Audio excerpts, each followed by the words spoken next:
માંડવી બાવાગોરના ટેકરા વિસ્તારમાં એક ગરીબ પરિવારની દીકરીને નવનિર્મિત સ્વપ્ન ઘર બનાવી આપી સાદગીપૂર્ણ રીતે ગૃહ પ્રવેશ કરાવ્યો છે. One step for help foundation દ્વારા સરાહનીય કાર્ય કરાયું છે.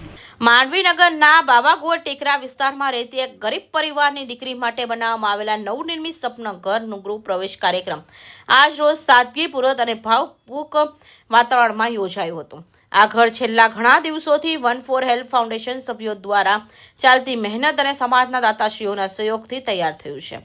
ઘણી મુશ્કેલીઓ અને પડકારો વચ્ચે પણ આજે એક દીકરીનું સપનું સાકાર થયું છે. કાર્યક્રમ દરમિયાન સ્થાનિક આગેવાનો, સમાજના આગેવાનો અને વિસ્તારના લોકો ઉપસ્થિત રહી દીકરીને આશીર્વાદ આપ્યા અને શુભેચ્છાઓ પાઠવી હતી. આ સમગ્ર કાર્યક્રમમાં one step for help foundation અને ટીમના સભ્યો દ્વારા સતત સેવા અને સમર્પણથી આ માનવતાભર્યા પ્રયાસો સફળ બનાવ્યો છે.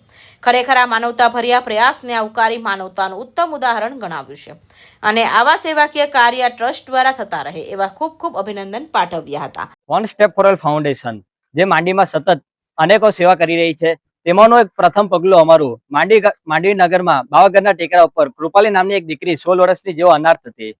તેમને મકાન બનાવી આપ્યું અને આજે ગૃહ પ્રવેશ કર્યો છે. અમીરસિંહ ચૌહાણ, માંડવી.